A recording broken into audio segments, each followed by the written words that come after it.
There's only so much you can learn in a book.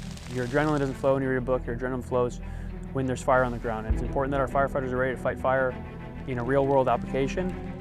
Getting used to that heat, getting used to that smoke, and knowing how to combat that and be able to control their adrenaline and fight fire safely. There's so many dynamic situations that happen in the fire environment. Even here in a controlled environment, we have wind shifts happening every 10 minutes in different directions. It's really invaluable to be able to get out here and experience how the weather impacts the fire. Those are all things you can learn in a classroom, but until you really see it with your eyes, you can't really get a good sense for how it's going to behave in real life.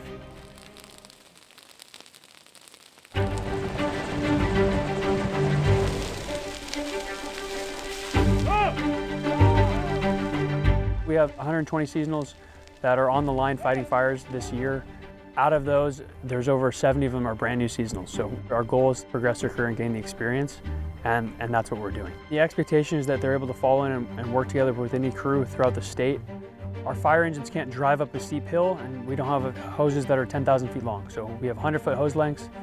The process is put the fire out as you go, directly on the fire's edge, so it can't progress any farther, and then extend 100 feet off that, keep moving 100 feet, 100 feet, 100 feet until you eventually reach the end. We use hand tools to cut, essentially a fuel break, to cut the fire off so that it can't spread to other available fuels. It's really helpful for us to have access to other tools like the dozer, because the dozer can cut line much faster than we can.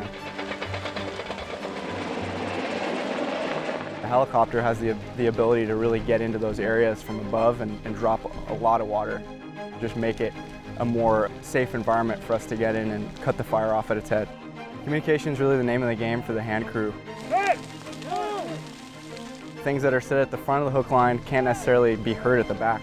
So we have to pass that back. It's kind of like a game of telephone so that everyone knows what we're doing. 30 feet! We have guys in the back who are responsible for making sure that everything's tied up. We don't want the fire slipping back behind us. Right behind you, right behind. So word is passed up from the back to the front as well. Communication really does dictate how effective we are on the fire ground.